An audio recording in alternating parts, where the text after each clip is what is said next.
Gotta keep my head up, never get that low, cause I'm living this life, now it's all I know. Like, oh, it's the life I chose. So I keep my bread up like a CFO. Now they screaming my name everywhere I go. Like, oh, it's the life I chose. This life, this life. One life, one choice, gotta do it right. One chance of proving to the world that you was right. Like a match waiting for a spark to ignite. Sitting contemplating if you're gonna make it through tonight. And rise up like a phoenix flying through the light. Or fly fast like a star shooting through the night. You see, man, the difference between you and I is I'ma keep doing what I do cause it's... Salut à tous, j'espère que vous allez bien. On se retrouve pour la review de SmackDown du 11 février 2022 qui s'est déroulé à la Nouvelle-Orléans en Louisiane. Le show commence avec Sonya Deville qui est dans le ring. Elle nous parle de Naomi et Ronda Rousey.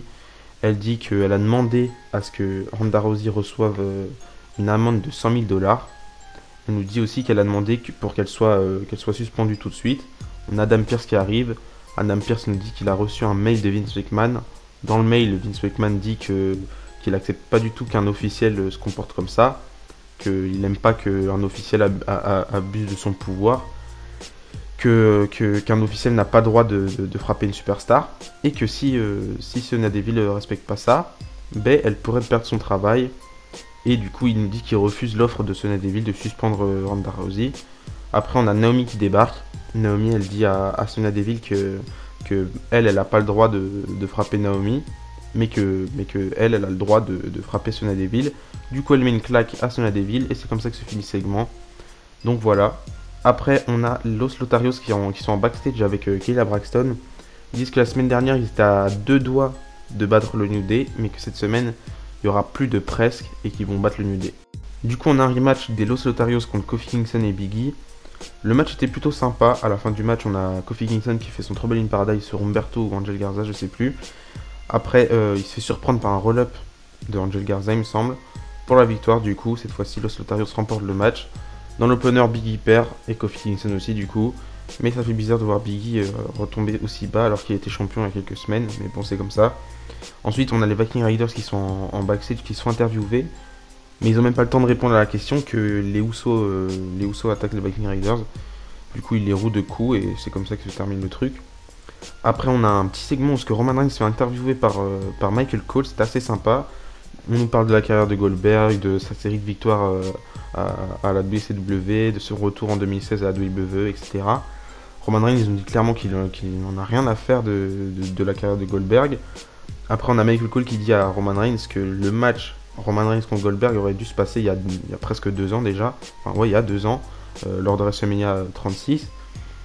Et Roman Reigns dit que peut-être il y a 2 ans, il aurait pu le battre, mais que cette fois-ci, Roman Reigns c'est Tribal Chief et il va démonter Goldberg et c'est comme ça que ça va se finir.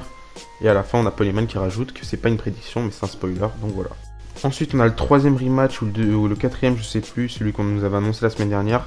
Le match entre Aliyah et Natalya. Cette fois-ci il y a une stipulation, c'est que le match peut se finir seulement en tombée ou en soumission, donc il y aura bien un vainqueur légal dans ce match. Du coup à la fin du match on a Natalya qui fait son sharpshooter sur Aliyah. Et finalement, elle finira par abandonner. Donc victoire clean de Natalya. Enfin clean, pas trop quand même, mais victoire de Natalya. Après le match, Natalya essaye de réattaquer Aliyah.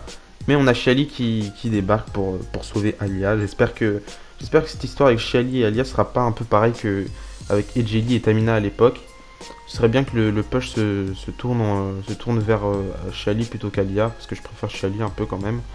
Et que ce soit pas une Tamina 2.0 Shali et qu'il ait rien dans sa carrière, parce que ce serait dommage, mais bon, voilà. Du coup, vainqueur à Natalya. Je pense que la semaine prochaine il y aura encore un rematch ou je sais pas, mais c'est loin d'être fini et c'est pas incroyable. Du coup, après ça, on a le segment de Sami Zayn, enfin son nouvel épisode de In Zayn. Cette fois-ci, il reçoit Rick Boogs et Shinsuke Nakamura. À la fin, on a Rick Boogs qui essaye de prendre le micro pour parler, mais il se fait électrocuter parce que c'est dans la kayfabe, enfin bref. Et du coup, Shinsuke Nakamura va dans le coin de ring pour voir ce qui se passe, enfin pour voir s'il va bien. Et il se prend une voix kick de Sami Zayn. Et d'ailleurs, en parlant de ce petit segment-là, il faut savoir que l'épisode de SmackDown de la semaine prochaine a été enregistré en même temps que le SmackDown de cette semaine.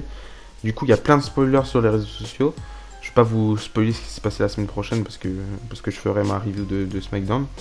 Mais faites gaffe si vous allez sur internet parce qu'il y a plein de spoilers. Du coup, on sait si Shinsuke conserve ou si Sami Zayn devient champion intercontinental. Mais bon, ça vous le découvrirez par vous-même ou alors peut-être que vous le savez déjà. Enfin bref. Entre temps, on a Happy Corbin qui est en backstage, qui sont interviewés. Enfin, il dit juste qu'il a un match avec Cesaro ce soir. Matt Capmos nous dit qu'il pourra pas venir en ringside parce qu'il doit se faire examiner les yeux. Parce que maintenant, il a un gros cocard à cause de McIntyre et son Claymore Kick. Donc voilà, on a un match qui commence. Happy Corbin contre Cesaro. Donc voilà, le match n'était pas ouf. À la fin du match, Happy Corbin fait son End of Day sur Cesaro pour la victoire. Donc vainqueur Happy Corbin, c'est un peu dommage. Je pense clairement qu'on se dirige vers un Corbin McIntyre à Mania.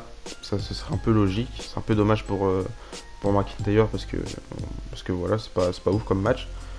Mais voilà, Cesaro qui perd encore une fois. On va rien dire sur ça, mais bon, dommage pour Cesaro.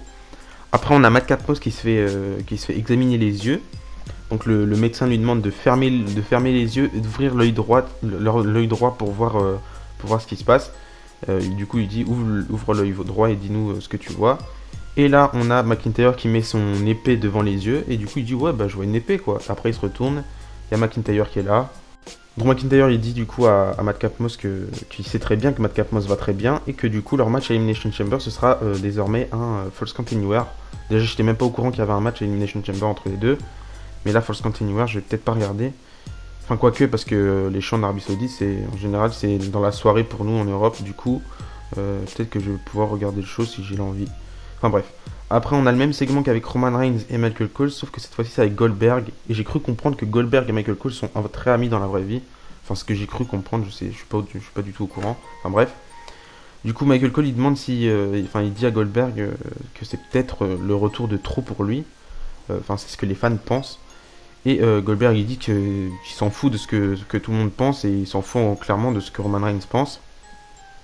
Il dit que peut-être qu'il y a beaucoup de choses pour Roman Reigns qui ont changé depuis leur match et depuis leur match qui aurait dû se passer il y a 2 ans, mais que lui il reste le même Goldberg et que il va s'occuper de lui, il va faire un retour éternel. En gros, il va devenir champion et il va rester pendant longtemps.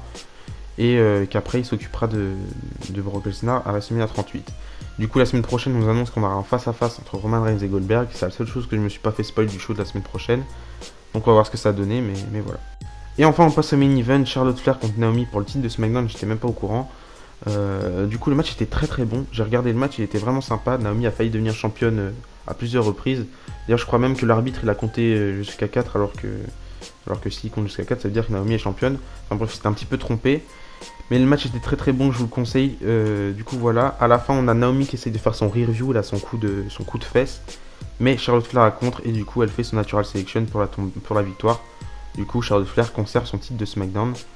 À la fin du match on a Sonya Deville qui monte dans le ring pour se moquer un petit peu de Naomi. Genre elle va la taquiner. Enfin bref, vous avez compris. Mais Naomi l'attaque. Après on a Charlotte Flair qui vient pour re-attaquer Naomi. Mais on a Ronda Rousey qui arrive en courant. Là elle fait le marathon. Elle rentre dans le ring, elle attaque tout le monde, elle pète le deuxième bras de Sonya Deville. Et après, après ça se finit avec Naomi et Ronda Rousey qui sont dans le ring. Elles sont amies maintenant, je sais pas pourquoi. Et Charlotte Flair et Sonya Deville qui sont en dehors. Et du coup, ça nous mènera à un match en Arabie Saoudite à Elimination Chamber. Un tag team match entre Sonya Deville et Charlotte Flair contre Ronda Rousey et Naomi. C'est pas ouf, ça m'intéresse pas tellement, mais bon, on va voir ce que ça donne. Peut-être que Naomi elle aura sa place à WrestleMania, je suis pas sûr. Mais j'aime bien ce qui se passe avec Naomi, c'est assez sympa. Enfin, j'aime bien ce qui se passe avec Naomi et Charlotte Flair, pas avec Sonya Deville. Sonya Deville, je m'en fous complètement. Mais voilà, ça me fait penser un petit peu à Daniel Bryan en 2014 et un peu avec Becky Lynch en 2019. Sauf que c'est beaucoup moins bien fait et les fans sont pas trop présents pour ça, du coup c'est pas ouf. Mais voilà, dites-moi dans les commentaires ce que vous avez pensé de ce SmackDown. Moi je l'ai plutôt bien apprécié. C'était assez court et c'est un peu logique parce que ils devaient faire plein de choses pour le SmackDown de la semaine prochaine. Mais voilà, ça reste un bon petit SmackDown dans l'ensemble. Il n'y a pas eu des trucs de trop, il n'y a pas eu des trucs... Enfin il manquait pour moi des matchs, mais bon c'est comme ça. De toute façon on a eu un bon match en main event, donc on va pas s'en plaindre. Mais voilà. Donc voilà, d'ici là je vous dis à la prochaine. N'oubliez pas, tant qu'il y a du catch, c'est des sports. Bisous bisous.